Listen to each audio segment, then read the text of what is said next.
अब आती है पांचवा जो हार जीत तय करते हैं, वो है यहाँ माड़ी कम्युनिटी। उनके करीब 10 से 15 हजार वोटर्स हैं। वो जिस तरफ वोट डाल देते हैं वो कैंडिडेट चुनाव जीत जाता है। तो यहाँ जातिगत समीकरण अगर देखा जाए तो 4 बराबर ग्रुप हैं जो 2-2 में बंट जाते हैं, और 5वां ग्रुप है जो हार जीत तय करता है। एक कांग्रेस को वोट करते हैं, तो कांग्रेस के भी 50,000 वोटर्स यहाँ पे थे। देन तो बीजेपी और कांग्रेस दोनों के 50-50 हजार वोटर्स हो गए। बाकी जो 2 ग्रुप बचे, माइनॉरिटी एंड जाट, ये क्या होता था, कभी माइनॉरिटी बीजेपी के साथ चली जाती है तो उनके 1 लाख वोट हो जाते हैं, और वापस इधर जाट और शेड्यूल कास्ट एक हो गए तो उनके 1 लाख वोट हो जाए। अब की बार क्या हुआ, जाट और बीजेपी साथ हो गए तो माइनॉरिटी और शेड्यूल कास्ट साथ हो गई, कांग्रेस में चले गए हबीब साहब इस हिसाब से। तो दोनों बार क्या होता है, पलड़ा बराबर रहता है। तो आप नागौर में बीजेपी को कॉम्पिटिटर नहीं मान रहे? मैं बीजेपी का कोई मजबूत आदमी यहाँ नहीं देखता। 4 ये जो कास्ट है उनके हिसाब से यहाँ पे वोट तय होते हैं, और एक बार उसको आप जरा समझाएंगे जरूर। देखिए,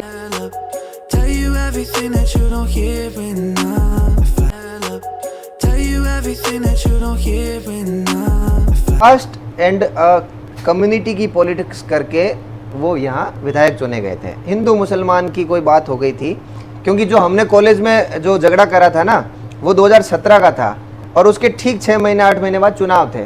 तो वो बात हवा में काफ़ी फैली, क्योंकि जो जिन विधायक जी हबीब साहब ने यहाँ कब्जा करवा रखा था वो मुसलमान हो गए, इधर हिंदू आ गए। तो ये थोड़ी बात रंग चढ़ी हुई थी और लगातार चलती रही, और इसी का फायदा मोहन राम जी चौधरी को मिला, जो यहाँ से अभी बीजेपी से एमएलए हैं। बिल्कुल जाट हैं जाति के, इसलिए जाटों का फायदा मिला, उन्हें जाटों के वोट मिले। बीजेपी से लड़े इसलिए हिंदुओं के वोट मिले, और ऐसा करके वो चुनाव जीत गए।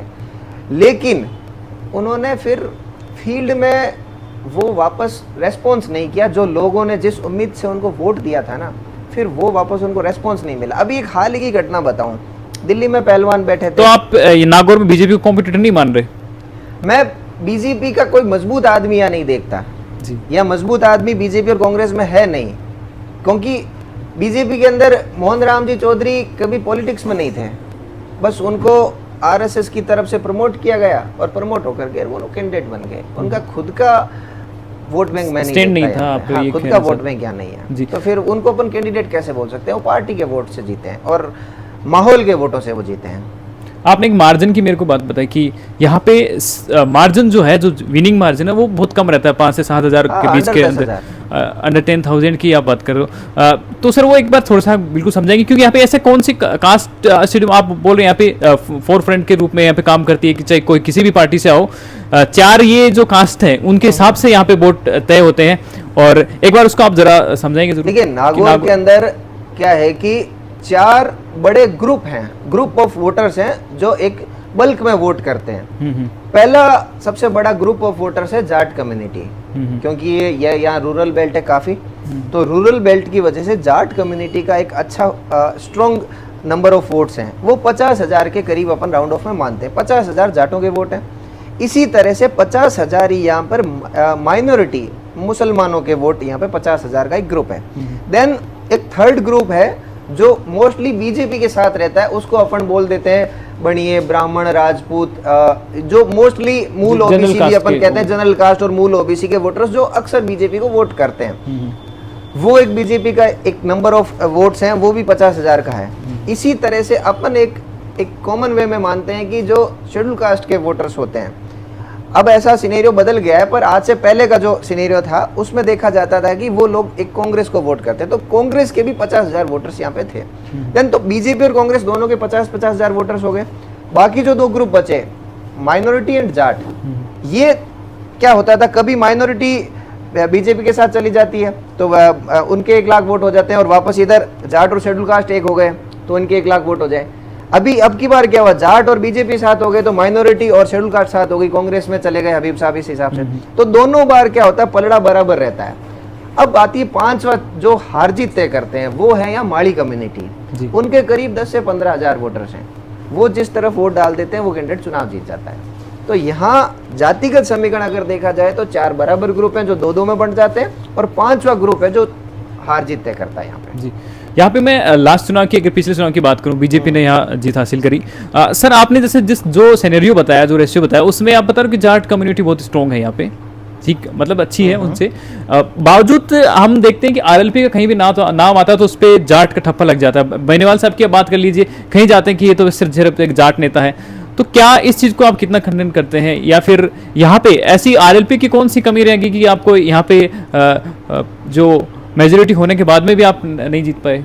पिछली बार की बात कर रहे हैं आप चुनाव की? जी बिल्कुल, ऑब्वियसली। पिछली बार देखिए आरएलपी ने, अब अगर मैं आपको ऑफ द रिकॉर्ड बताऊं तो कई जगह, पहले अब चुनाव था पहली बात तो, जी जी। फिर कई बार क्या होता है कि कुछ लोगों के लिए साहब को कई जगह कॉम्प्रोमाइज करने पड़े थे, क्योंकि जिस जगह वो रहते हैं यहाँ हमारे सब परिचित हैं पहले से, तो पॉलिटिक्स के बाहर भी कुछ लोगों से रिश्ते होते हैं। उन लोगों के दबाव में साहब ने नागौर की सीट को थोड़ा लूज छोड़ दिया था, कहा कि यार चलो अब आप अपने सब हिसाब से लोग देख इस लो, तरह से कह रहे हैं तो आप अपने हिसाब से देख लो, मैं यहाँ ज्यादा पंचायती नहीं करूंगा। जी जी बिल्कुल। तो वैसा करके इस सीट को लूज छोड़ दिया था पिछली बार, इस वजह से यहाँ पे हमने कभी कंपटीशन करा ही नहीं। अब जैसे मैं यहाँ रहता हूँ नागौर में, फिर भी मैंने कैंपेनिंग जायल में करी एंड मैंने कैंपेनिंग खींवसर में करी, मैंने नागौर में कैंपेनिंग ही नहीं करी, इसी वजह से, क्योंकि सीट को हमने छोड़ दिया था। जी, हम अगर एमपी चुनाव की बात करें, यहाँ पे ज्योति मिर्धा को हनुमान बेनीवाल ने बहुत बड़ी टक्कर दी थी।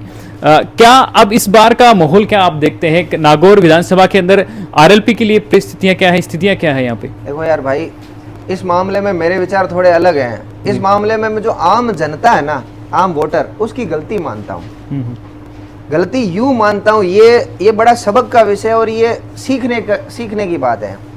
बेनीवाल जी सांसद बने अब की बार 2018-19 के अंदर, तब से लेकर आज तक मुझे नहीं लगता एक दिन भी ऐसा कभी गया हो जब उन्होंने जनता की मदद नहीं करी हो, जनता के बीच नहीं गए हो, या उनके लिए हाजिर नहीं रहे होंगे। एक भी दिन नहीं गया, 4 साल बीत गए उस बात को।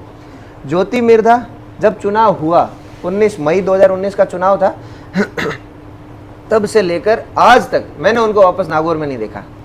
अब वो दिल्ली में रहती हैं, जयपुर में रहती हैं, बड़े नेता हैं, उनके बड़े काम हैं, पर मैंने उनको नागौर में नहीं देखा। जो आदमी जनता के बीच खड़ा है, स्टैंड कर रहा है, और इसके बावजूद जो आदमी सीधा चुनाव में आ रहा है, वो टक्कर ले रहा है या काफी नजदीक पहुंच रहा है, तो फिर ये तो गलती जनता की हुई। जनता फिर तो काम को देख के वोट नहीं दे रही है, केवल अपनी जात का, अपनी पार्टी का, अपने झंडे का, अपने रंग का देख के वोट दे रहा है। तो ये मैं चाहता हूं कि आपके माध्यम से लोग इस बात को समझें कि उस आदमी के साथ देवें जो आपके लिए खड़ा रहता है, आपकी मदद करता है, झंडे से ऊपर उठ के, जाति से ऊपर उठ के अगर आपकी कोई मदद कर रहा है तो आपको उसके साथ रहना चाहिए। बिल्कुल। तो अब एक तरीके से हनुमान बेनीवाल को आप एक व्यक्तिगत रूप से ज्यादा स्ट्रॉन्ग मानते हैं, पार्टी उनके लिए इतनी इम्पोर्टेंट नहीं है। जब कभी बात आती है, जब मदद करने की, आप कह रहे हो कि नुकसान जब नहीं देखते। सबको बिल्कुल पहले से पता है कि 2019 में जब चुनाव हुआ था, बीजेपी के साथ अलायंस था, एनडीए से उन्होंने चुनाव लड़ा था। बिल्कुल। पर जैसे ही बात किसानों की आई, सब छोड़ छाड़ के आ गए।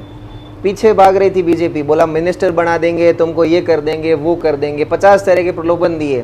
पहले बीजेपी प्रलोभन देती है, नहीं माने तो डराती भी है, हम ईडी भेज देंगे, सीबीआई सीआईडी भेज देंगे। बेनीवाल जी को ना तो डर लगा किसी बात का, क्योंकि इन्होंने ऐसा कोई काम करा ही नहीं जो सीबीआई सीआईडी या ईडी इनको देख के जाए। इनके पास कोई किसी तरह का पैसा है ही नहीं। बड़ी बड़ी रैलियां होती है, लोग अपने खुद के पैसों से, गाड़ियों से, बसों से जैसे कोऑपरेट करके पहुंचते हैं। कोई मैनेजमेंट नहीं, कुछ पार्टी से किसी को कुछ नहीं मिलता, तो इसलिए बेनीवाल जी को डर नहीं लगता। ना तो बड़ी पार्टियों का लगता है। अभी कोई भी पार्टी का मैनेजर छोड़ के जा रहा है, उसके घर सीबीआई जा रही है, सीआईडी जा रही है, ईडी जा रही है, राजस्थान में शुरू कर दिया है। तो ये बेनीवाल जी ने कभी भी पार्टियों का हित नहीं देखा, खुद का हित नहीं देखा, और वोट बैंक का हित नहीं देखा। उन्होंने तो बस ये देखा कि जनता क्या चाहती है, और अगर मुझे मौका मिला है तो मैं अपने इस जीवन में अपने हाथों से कितना भला कर सकता हूँ वो करूंगा, और वो ये लगातार हर रोज करके दिखा रहे हैं। इस इंटरव्यू का आखिरी सवाल, क्या सुरेंद्र जी धोतड़ भी उस तरीके से ही काम करेंगे? बेनीवाल साहब की पार्टी को आप आगे बढ़ाएंगे? देखिए, मेरे राजनीतिक जीवन के वो पहले गुरु हैं, और उम्मीद करते हैं आखिरी भी वही रहेंगे। तो जो भी सीखा है उन्हीं से सीखा है, जो भी रास्ता चुना है उन्हीं के रास्तों पे चल रहे हैं, और जो भी काम कर रहे हैं वो करते हैं, वैसे ही करने की कोशिश करते हैं। तो ऑब्वियसली हम वही करेंगे, जब भी मौका मिले, जो साहब कर रहे हैं हम भी वही करेंगे। पार्टी नहीं है, आप यूथ हैं, तो यूथ, उन सभी जो नए वोटर्स हैं उनके लिए भी एक मैसेज आप अपनी पार्टी की तरफ से, क्योंकि जो फर्स्ट टाइम वोट करेंगे उनके लिए बड़ा उत्साह का इस विषय होता है, और नागौर की जनता के लिए स्पेशली आरएलपी की तरफ से, आपकी तरफ से क्या मैसेज है? देखिए, नागौर की जनता के लिए, यूथ के लिए, और यहाँ के एक आम शहरी, एक आम नागरिक के लिए मैं बड़ा सिंपल मैसेज दूंगा। जात को देख के खूब वोट कर लिया, जबकि मैं एक स्ट्रॉन्ग कम्युनिटी से आता हूँ, एक साउंड वोट बैंक है उसका, फिर भी मैं कहूँगा कि जात को देख के वोट ना दें, आप कास्ट, धर्म, झंडे, पार्टी को वोट देख के ना दें, क्योंकि जब भी आपने वोट दिया आपको सिर्फ ठगा गया है।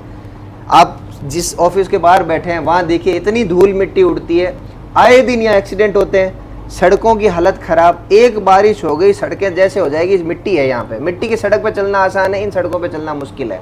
रोड लाइटें नहीं लगी हुई है, एक पुलिये बन रहे हैं यहाँ पे, पुलिये नहीं है, वो जी का जंजाल बन रहे हैं नागौर के अंदर। 5 साल से तो मैं देख रहा हूँ, बिल्कुल छोटा बच्चा था, स्कूल में था, तब से देखता हूँ यहाँ नागौर में पुलिये बनेंगे, कल को मेरे बच्चे बड़े हो जाएंगे वो पुलिये ऐसे ही रहेंगे। क्यों? क्योंकि यहाँ के लोगों ने कभी काम को प्राथमिकता नहीं दी।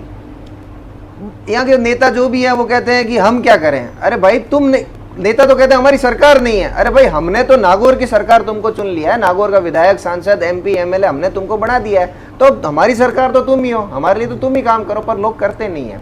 इसलिए जनता से, यहाँ के लोगों से कहना चाहूँगा, जो नागौर की बात करें आप तो उसको वोट देना और उसी को मौका देना। जी बिल्कुल, बहुत बहुत शुक्रिया आपका जी।